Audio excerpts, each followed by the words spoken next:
நேயர்களே, கர்த்தராகிய இயேசு கிறிஸ்துவின் பரிசுத்தமான நாமத்திற்கு மகிமை உண்டாவதாக. வேதத்தை கற்றுக்கொள்ளும் இந்த நிகழ்ச்சியை பார்த்து கொண்டிருக்கும் உங்கள் ஒவ்வொருவரையும் கர்த்தருடைய நாமத்தினாலே வாழ்த்துகிறோம். இந்த நிகழ்ச்சியிலே பங்கு பெறுகிற அருமையான சகோதரி ஸ்டெல்லா எபனேசர் அவர்களை உங்களுக்கு அறிமுகப்படுத்த விரும்புகிறேன். சிஸ்டர், நீங்கள் வந்திருப்பது ரொம்ப சந்தோஷம். ஒரு முறை நாம் மார்க்கு 1ஆம் அதிகாரம் எப்படி படிப்பது என்று கற்றுக்கொண்டோம். இந்த முறை மார்க்கு 7ஆம் அதிகாரத்தை கற்றுக்கொள்ளப் போகிறோம். 57ஆம் பக்கத்தில் இருக்கிறது. மார்க்கு 7:57. மார்க்கு 7:57. இந்த அதிகாரம் எவ்வளோ வசனம் இருக்குன்னு பாருங்க. 37 வசனங்கள் இருக்கு. இது ஒரு சின்ன தகவல்.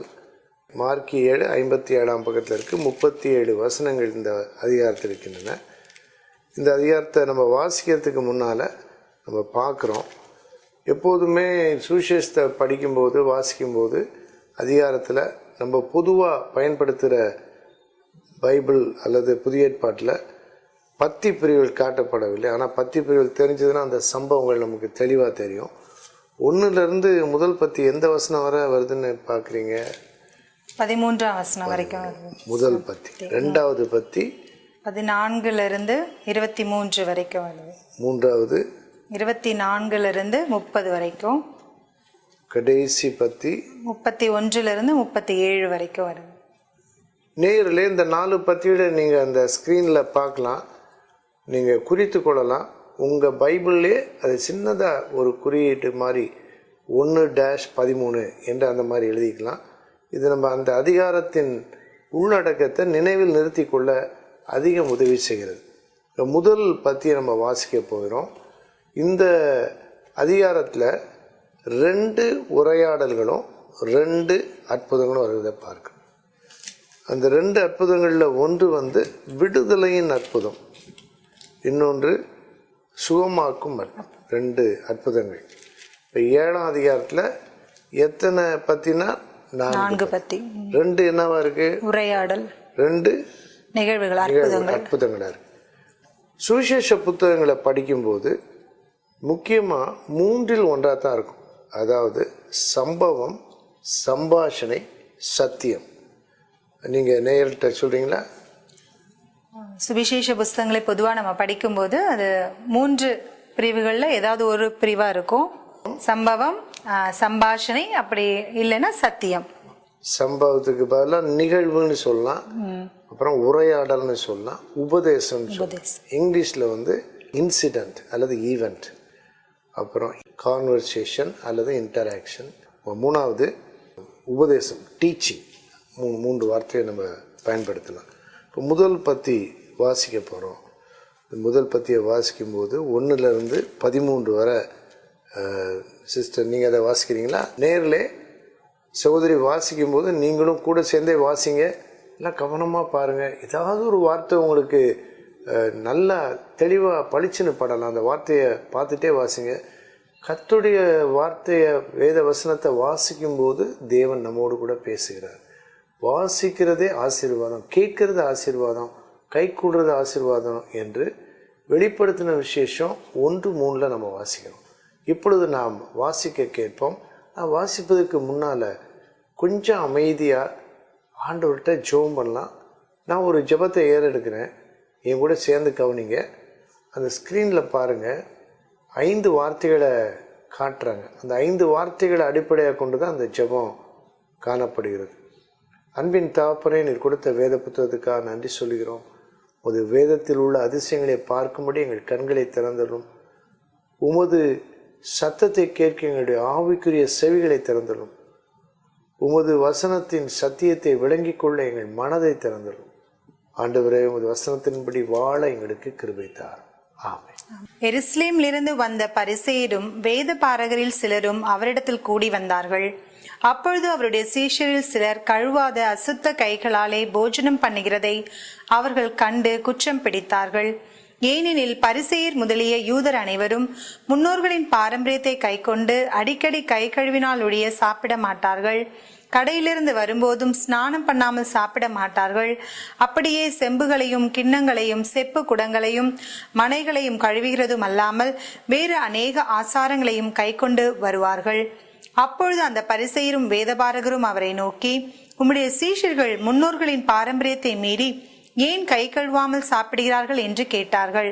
அவர்களுக்கு அவர் பிரதியுத்தரமாக, இந்த ஜனங்கள் தங்கள் உதடுகளினால் என்னை கனம் பண்ணுகிறார்கள், அவர்கள் இருதயமோ எனக்கு தூரமாய் விலகி இருக்கிறது என்றும், மனுஷருடைய கற்பனைகளை உபதேசங்களாய் போதித்து வீணாய் எனக்கு ஆராதனை செய்கிறார்கள் என்றும் எழுதியிருக்கிற பிரகாரம் மாயக்காரராகிய உங்களை குறித்து ஏசாயா நன்றாய் தீர்க்க தரிசனம் சொல்லியிருக்கிறான்.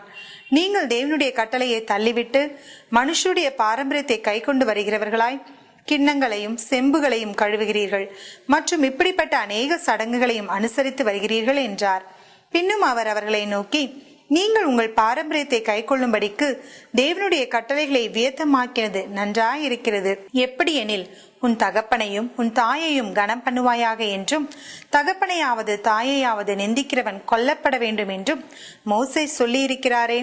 நீங்களோ, ஒருவன் தன் தகப்பனையாவது தாயையாவது நோக்கி, உனக்கு நான் செய்யத்தக்க உதவி எது உண்டோ அதை கொர்பான் என்னும் காணிக்கையாக கொடுக்கிறேன் என்று சொல்லிவிட்டால் அவனுடைய கடமை தீர்ந்தது என்று சொல்லி அவனை இனி தன் தகப்பனுக்காவது தன் தாய்க்காவது யாதொரு உதவியும் செய்ய ஒட்டாமல் நீங்கள் போதித்த உங்கள் பாரம்பரியத்தினால் தெய்வ வசனத்தை அவமாக்குகிறீர்கள்.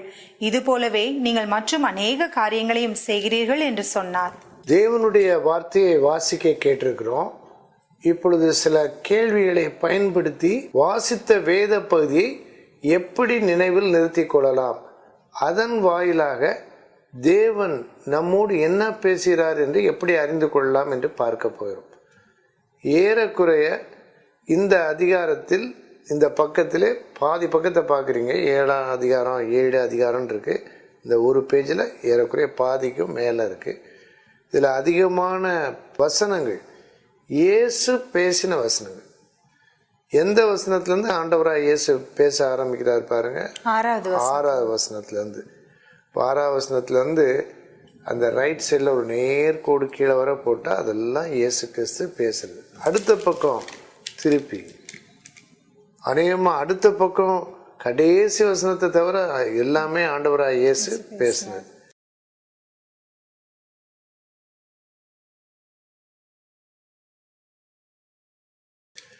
இதில் நல்லா பார்த்தா 13ஆம் வசனத்திலேருந்து 14ஆம் வசனத்தில் அடுத்த பற்றி ஆரம்பிக்குது. அங்கும் இயேசு தான் பேசுறாரு. சின்ன டர்ன் இருக்கு. அந்த வார்த்தை என்னது பார்த்தீங்களா? 14 முதல் வார்த்தை பின்பு. எப்போ அந்த பின்புன்ற வார்த்தையை பார்த்தா இன்னொரு டர்ன், திருப்பம் இருக்கிறது என்று அர்த்தம்.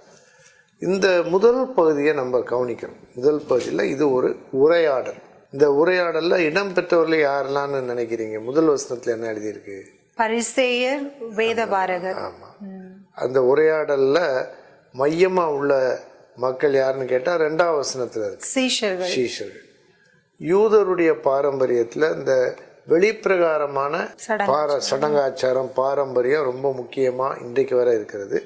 அன்றைக்கு ஆண்டவராக இயேசு கிறிஸ்து அதை வைத்துதான் ஒரு ஆவிக்குரிய பாடத்தை அங்கு சொல்லி கொடுக்கிறார். பரிசேயர் எப்பொழுதுமே பார்த்தா ஆண்டவராக இயேசு என்ன கண்டுபிடிச்சாங்க? குற்றம் கண்டுபிடிச்சாங்க. அவங்களுக்கெல்லாம் வேத வசனம் நன்றாய் தெரியும். ஆனால் வேத வசனத்தின்படி வாழ்கிறோன்னு நினச்சிக்கிட்டு ஆண்டவராக இயேசு கிறிஸ்துவை எப்பொழுதும் குற்றம் கண்டுபிடித்தார். அவங்களுக்குள்ள ஆண்டவராக இயேசுவை பற்றி ஒரு தப்பு அபிப்பிராயம் இருந்தது, ஒரு வெறுப்பு இருந்தது. ஆனாலும் ஆண்டவராக இயேசு அதை மென்மையாக அதே சமயத்தில் சரியாக அவர்களுக்கு பதில் கொடுப்பதை நாம் பார்க்கிறோம். இந்த பகுதியில் மனசுக்குள்ள 7ஆம் அதிகாரத்தில் என்ன இருக்குது அப்படின்னு பார்க்கறதுக்கு 3ஆவது வசனத்தில் ஒரு வார்த்தை இருக்குது. அந்த வார்த்தை என்னன்னு நீங்கள் பார்த்தீங்களா? முன்னோர்களின் பாரம்பரியம். பாரம்பரியம்ன்ற வார்த்தையை முதல்ல கவனிப்போம். பாரம்பரியம் நல்லா பார்த்தோம்னா பரிசேயர், வேதபாரகர், யூதர் அனைவரும் பாரம்பரியம்ன்ற வார்த்தை இருக்கு. இந்த வசனத்தில் இது ரொம்ப முக்கியமான வார்த்தை. அந்த வார்த்தை நேயர்லேயே நீங்கள் கூட பார்க்கலாம். அந்த வார்த்தை அடுத்து எங்க வருது, எந்த வசனத்துல வருது? 5ஆம் வசனத்துல. 5ஆவது வசனத்துல பாத்தீங்களா? 5ஆம் வசனத்துல பாரம்பரியம். அதுக்கப்புறம் 8ஆவது வசனத்துல இருக்கு. அதுக்கப்புறம் 9ஆவது வசனத்துல இருக்கு. 13வது வசனம். 13வது வசனம். மொத்தம் எத்தனை முறை இதை கவனிக்கிறோம்? 5 இடங்கள்ல 5 இடங்கள். இன்னொரு முறை கூட அந்த வசனங்களை சொல்றீங்களா, எண்களை சொல்றீங்களா? பாரம்பரியம் என்ற வார்த்தை 7ஆம் அதிகாரத்துல 3ஆம் வசனம், 5ஆம் வசனம், 8ஆம் வசனம், 9ஆம் வசனம் மற்றும் 13ஆம் வசனம், மொத்தம் 5 இடங்களில இந்த பாரம்பரியம் என்ற வார்த்தை வருகிறது. 7ன்னு சொன்ன உடனே பாரம்பரியம் அது நல்ல ஞாபகத்தில் இருக்கு. பாரம்பரியம் எல்லாருக்கும் பாரம்பரியம் இருக்கு, பலவிதமான பாரம்பரியம் இருக்கு. மத சம்பந்தப்பட்ட பாரம்பரியம் இருக்கு, சமூக பாரம்பரியம் இருக்கு, குடும்ப பாரம்பரியம் இருக்கு. பரம்பரை வழியா ஒரு கட்டுப்பாடு, ஒழுங்கு, ஒரு சடங்காச்சாரம் வர்றதுக்கு பேர் பாரம்பரியம்.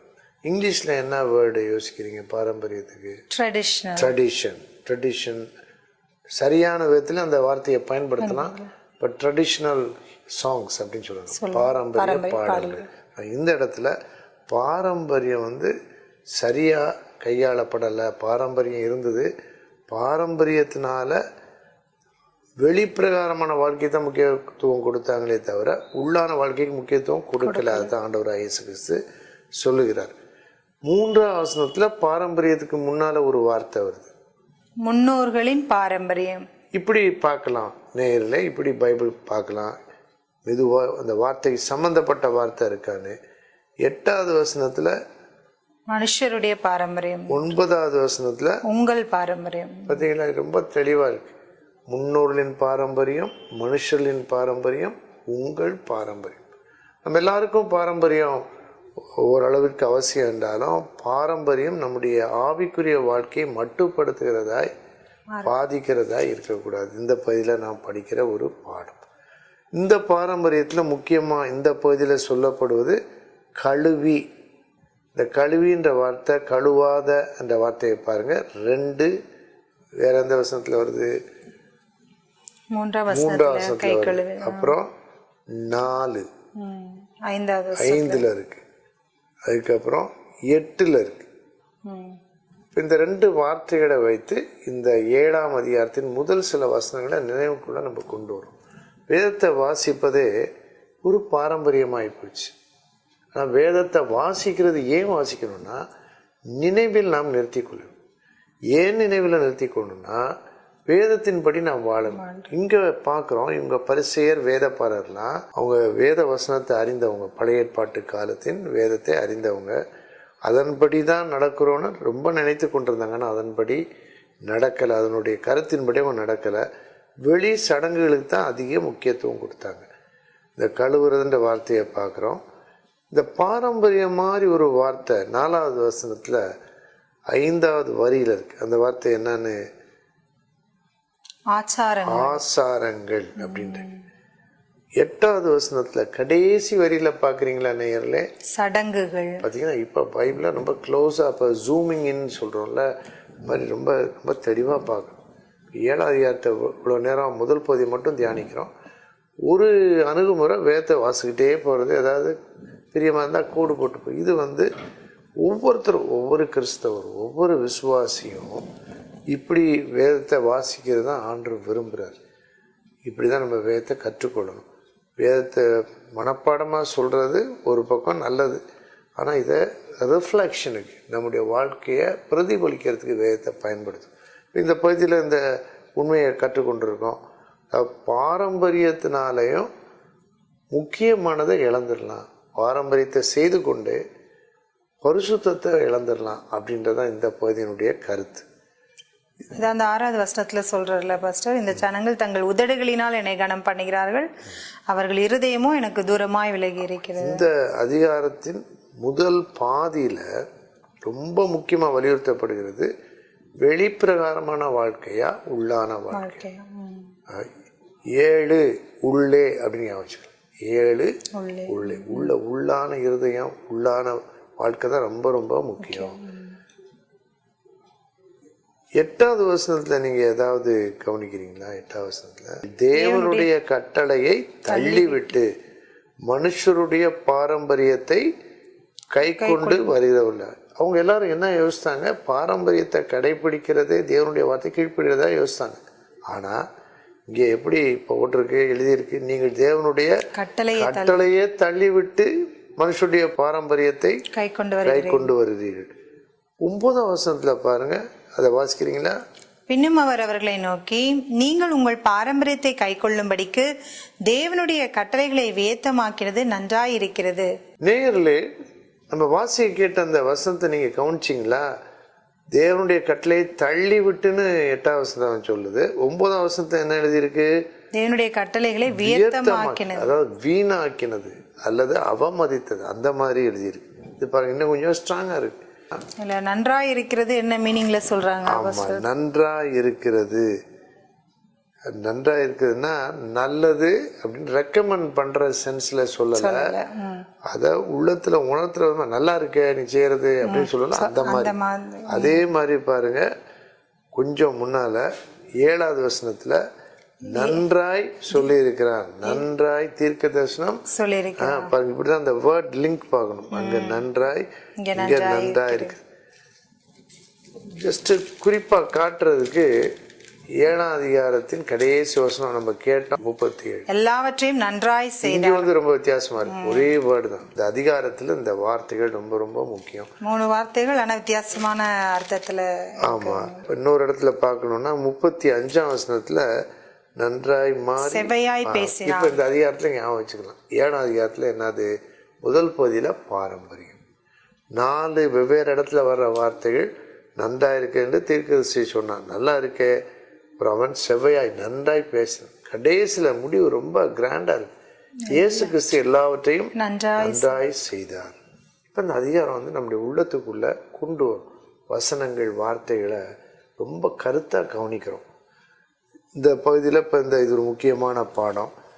10, 11, 12ஆம் வசனங்களில் உங்களுக்கு ஏதாவது தெரியுதா?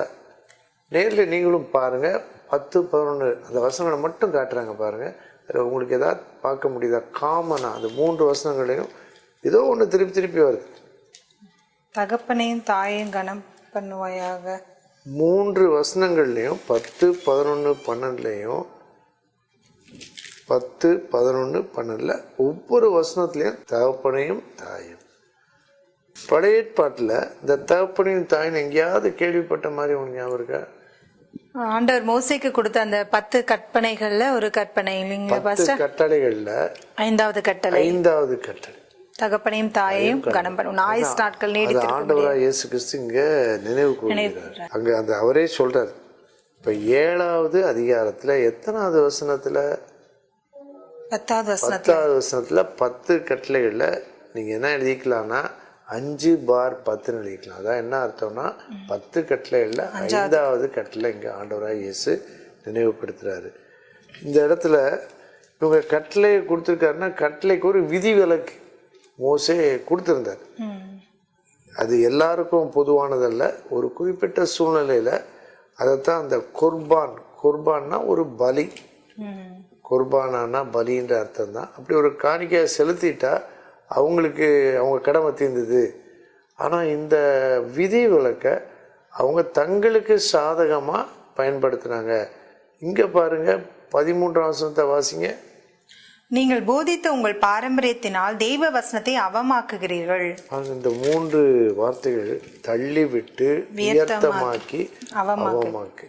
இந்த வார்த்தைகள் நம்முடைய உள்ளத்திலையும் தங்கி இருக்கணும், உள்ளத்திலையும் நம்மை உணர்த்தணும்.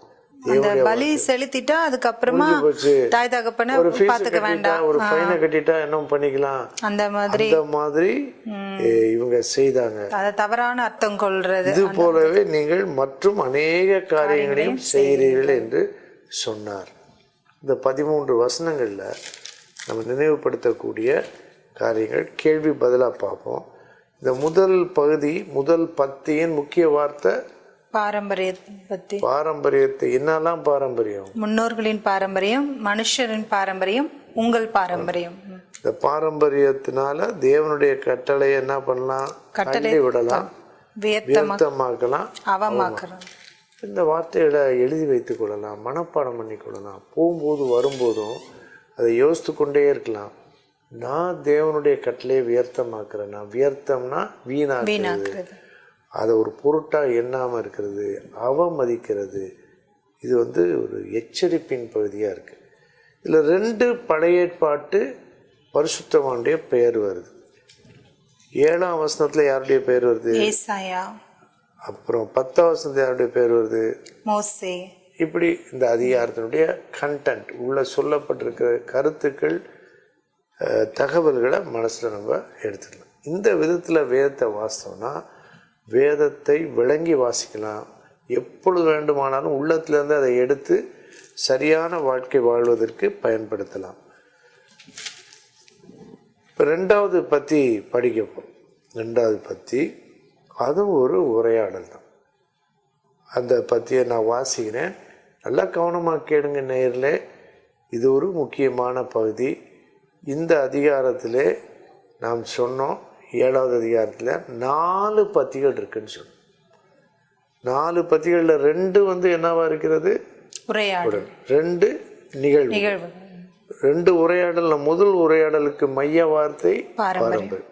2வது உரையாடலுக்கு மைய வார்த்தை என்னன்னு முதல்ல கவனிச்சுக்கிறோம். என்ன இருக்குன்னா 15ஆம் வசனத்துல 3வது வரியில என்ன இருக்கு? தீட்டுப்படுத்த மாட்டாது. அதே வசனத்துல 5வது வரியில தீட்டுப்படுத்தும்.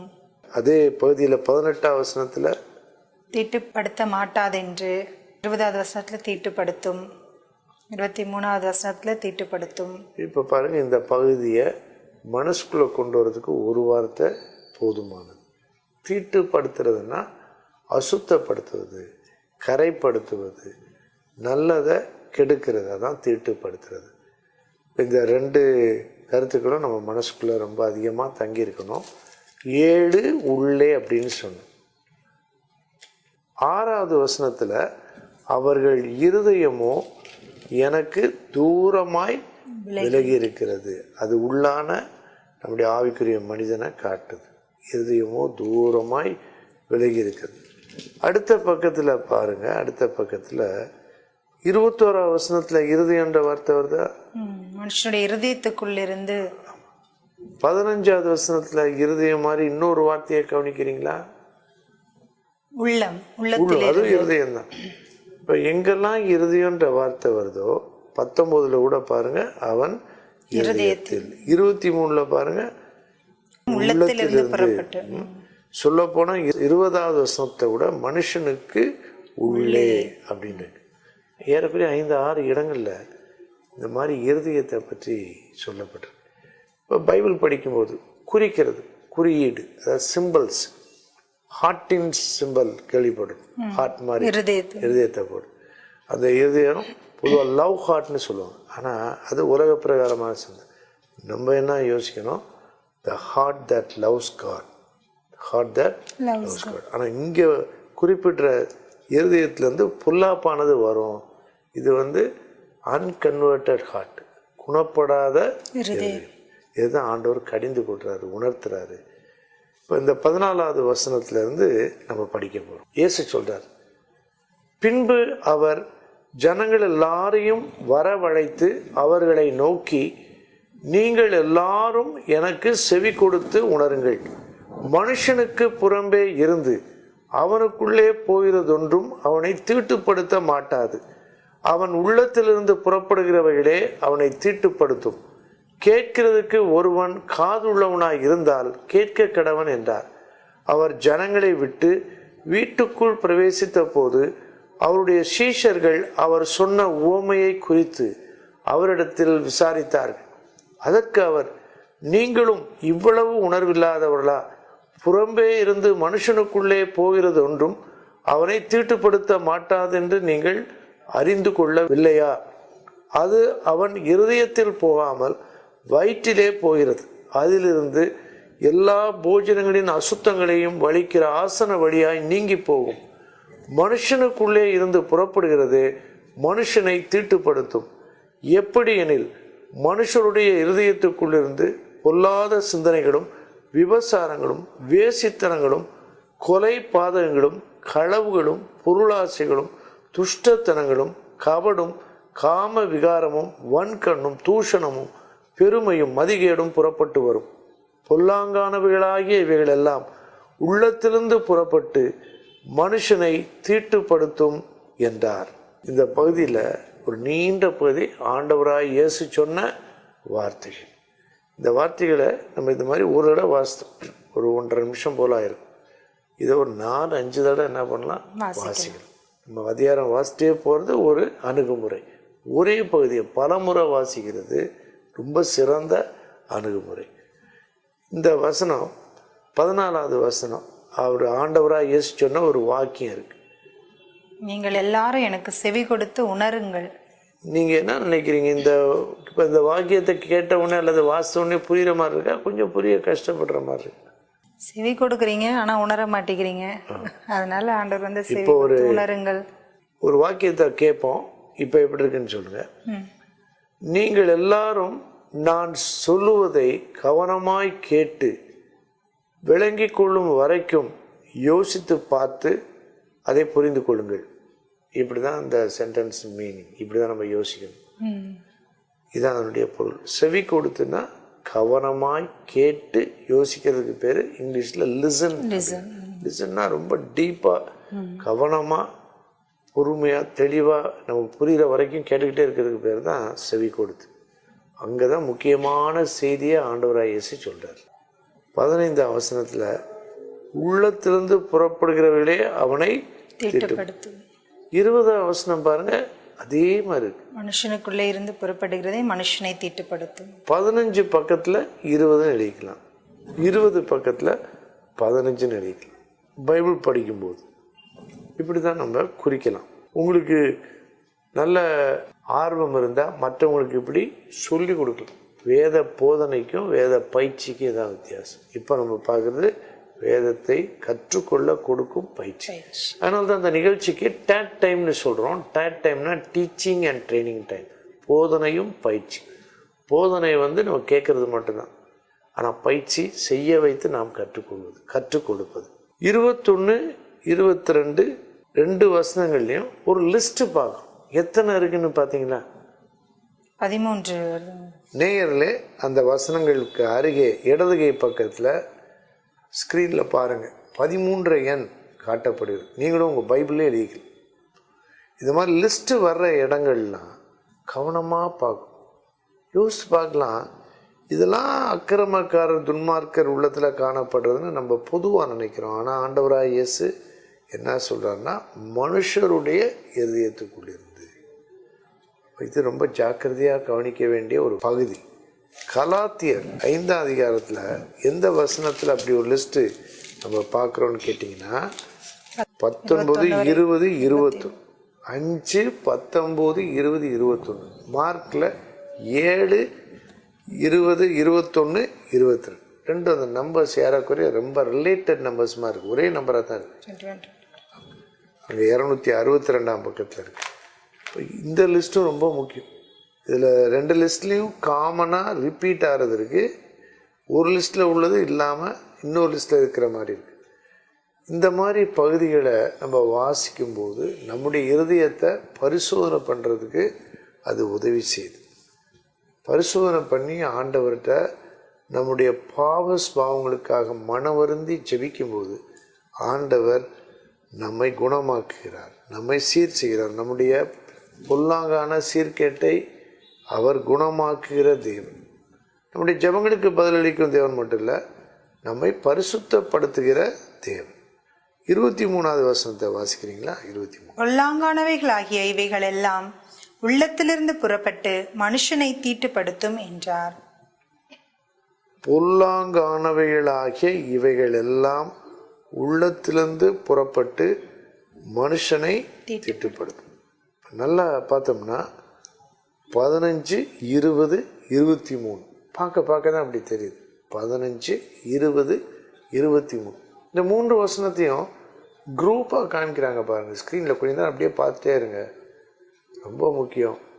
நம்ம ரொம்ப பரிசுத்தவான்னு நினைக்கலாம், என்கிட்ட என்ன குறைக்குன்னு நினைக்கலாம்.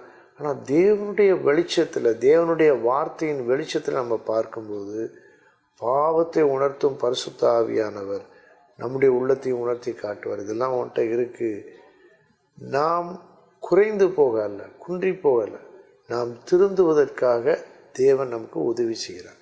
லேசாக ஞாபகம் வச்சுக்கலாம். 7, 23 7, 23 இது மாதிரி ஏதாவது வேறு வசனம் கேள்விப்பட்ட மாதிரி உனக்கு ஞாபகம் இருக்கா? உள்ளத்தினிருந்து டேஷ் புறப்படும், பழைய ஏற்பாட்டில் நீதிமொழிகள் புத்தகத்தில் ஒரு வாக்கியம் இருக்குது. பழைய ஏற்பாட்டில் நீதிமொழிகள் புத்தகத்தில் இருதயத்திலிருந்து ஜீவ தண்ணீர் உள்ள நதிகள், இப்படி கொஞ்சம் கொஞ்சமாக யோசிக்கலாம். இந்த ஜீவ தண்ணீர் மாதிரி தண்ணி எங்கேருந்து வருது?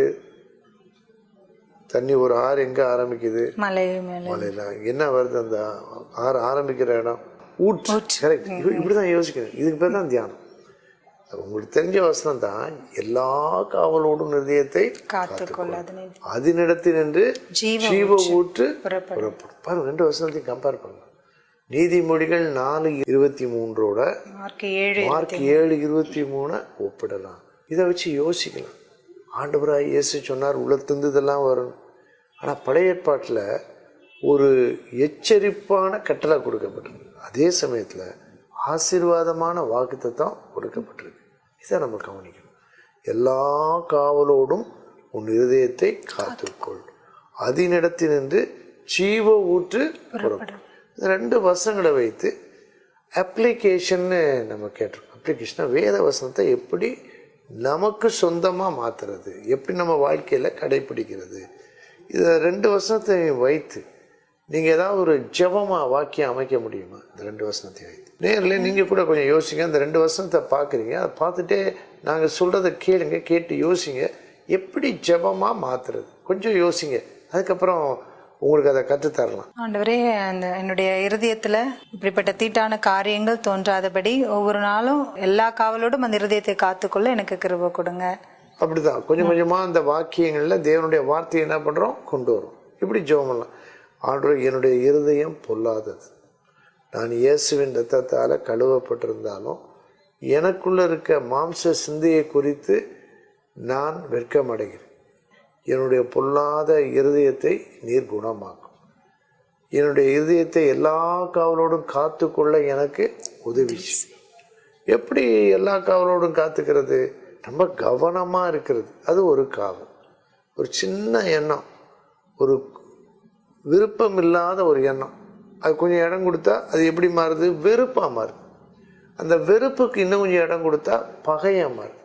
அந்த பகைக்கு இன்னும் கொஞ்சம் இடம் கொடுத்தா அது மூர்க்கமாக, கோபமாக, மூர்க்கமாக மாறுது.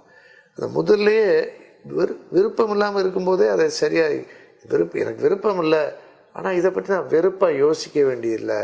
இதை ஆண்டவர்கிட்ட அதை கொடுத்து ஆண்டவர்கிட்ட கேட்கணும். அவருடைய அன்பு, அவருடைய பரிசுத்தை தாங்க. இது ஒரு வகையாக காக்கிறது, இதயத்தை காத்துக்கொள்வது. 2வது, நமக்கு ரொம்ப அறிமுகமான, நம்மை விட ஆவிக்குரிய வாழ்க்கையில் ஆழமாய் ஆண்டு அதிகமாக நேசிக்கிறவங்ககிட்ட சில சமயங்கள் அவங்களோட போய் பகிர்ந்து கொள்ளும். எனக்கு இந்த பலவீனம் இருக்குது, நான் தவறான காரியங்களை நேசிக்கிறேன், எனக்கு சீக்கிரம் முற்கோபம் வருது, பொறாமையான எண்ணங்கள் என் உள்ளத்தில் அடிக்கடி வருது. இதை அவங்ககிட்ட நம்ம பகிர்ந்து கொள்வது அது இன்னொரு விதமான காவல். 3வது என்னன்னு கேட்டால், அறிக்கை செய்வது. ஆண்டவரே, எனக்கு இப்படி இருக்குது, ஆண்டவர்கிட்ட அறிக்கை செய்வது இன்னொரு விதமான காவல். இயேசு கிறிஸ்துவின் இரத்தத்தினால் என் இதயத்தை கழுவும், அது இன்னொரு வகையான காவல். தேவனுடைய வார்த்தையை உள்ளத்திலேயே வச்சுக்கிறது, அது இன்னொரு விதமான காவல். இப்போ இந்த 2 வசனத்தையும் ஒப்பிட்டு பார்த்தது, அதை பற்றி நீங்கள் என்ன நினைக்கிறீங்க? உண்மையாகவே அது பிரயோஜனமாக இருக்குது. நமக்கு ஒவ்வொரு நாளும் எப்படி நம்முடைய இருதயத்தை காத்துக்கொள்ளணும், இந்த தீட்டான காரியங்கள் தோன்றாதபடிக்கு நம்ம ஆண்டவர் ரத்தத்தால் கழுவப்படணும். அவருடைய வசனத்தை எப்பொழுதும் நம்முடைய இருதயத்தில் வச்சிருக்கும் போது நிச்சயமாக அப்படிப்பட்ட காரியங்களுக்கு நம்ம இடம் கொடுக்க முடியாது. கரெக்டாக தான் ஆவியானவர் ஒவ்வொரு நாளும் அதை நம்ம பாதுகாக்க கிருபை செய்வார். இந்த பகுதியில் அதிகமாக பரிசுத்தத்துக்கு எதிரான காரியம் தான் சொல்லப்பட்டிருக்கு. ஆனால் இந்த பகுதியை படிக்கும்போது பரிசுத்தத்தில் வளர்றதுக்கு இது நமக்கு உதவி செய்யும். அதனால தான் இப்படி பைபிள் படிக்கணும். நல்ல ஒரு வசனம். என்ன வசனம்னா உங்களுக்கு தெரியும், நேயர்கள்ட்ட சொல்லுங்கள். 119 சங்கீதம் 11 வசனத்தை நேயர்கிட்ட சொல்ல முடியுமா? நான் உமக்கு விரோதமாய் பாவம் செய்யாதபடிக்கு உமது வாக்கை என் இருதயத்தில் வைத்து வைத்தேன். இந்த மாதிரி வசனத்தை கொஞ்ச நேரம் அப்படியே பார்த்துக்கிட்டே இருக்கு. எல்லா காவலோடும் இதயத்தை காத்துக்கொள், அது நிலத்திலிருந்து ஜீவ ஊற்று புறப்படும். நான் உமக்கு விரோதமாய் பாவம் செய்யாதபடிக்கு அது வாக்கை இதயத்திலே வைத்து வைத்து. 2 பகுதி படிச்சிருக்கோம். நம்ம ஆண்டவர்கிட்ட நம்முடைய இருதயத்தை அவருக்கு நேராக திருப்போம். என்னோட கூட சேர்ந்து நீங்கள் எல்லாரும் ஜெபம் பண்ணுவீங்களா? அன்பின் தகப்பனே, இந்த நேரத்திலும் கர்த்தருடைய ஆவியானவர் எங்களோடு இடைப்பட்டிருக்கிறேன். உடைய வசனத்தின் வெளிச்சத்தில் ஆண்டவரே கர்த்தாவே, இருதயமே எல்லாவற்றையும் பார்க்கலாம் திருக்குள்ளதாக இருக்குது என்று நாங்கள் வாசித்திருக்கிறோம் எரேமியாவிலே. ஆனால் இன்றைக்கு நாங்கள் ஒவ்வொருவரும் உணர்கிறோம், என் இருதயம் திருக்குள்ளதாக இருக்குது, என் இருதயத்திலிருந்து இந்த தீட்டுப்படுத்துகிற காரியங்கள் புறப்பட்டு வருகிறது. ஆனாலும் ஆண்டவரே, எங்களுடைய இருதயத்தை குணமாக்குகிறவர், சுத்திகரிக்கிறவர், சுத்த இருதயத்தை விரும்புகிறவன் என்று உடைய வார்த்தை சொல்கிறது. நீர் அதை உண்டு பண்ணி கொடுக்க நாங்கள் செபிக்கிறோம். இருதயத்தில் சுத்தம் உள்ளவர்கள் தேவனை தரிசிப்பார்கள் என்ற அந்த வாக்குத்தத்தத்துக்கு ஆசீர்வதிக்கிறோம். எல்லா காவலோடும் எங்கள் இருதயங்களை காத்துக்கொள்ள தேவன் எங்களுக்கு உதவி செய்யும். அதனிடத்திலிருந்து ஜீவ ஊற்று புறப்படும் என்ற அந்த வாக்குத்தத்தம் ஆசீர்வாதம் இந்த நிகழ்ச்சியிலே பார்த்து பங்கு பெறுகிற ஒவ்வொருவருக்கும் கிடைக்கட்டும். இயேசு இரட்சகர் மூலம் கேட்கிறோம் பிதாவே, ஆமென்.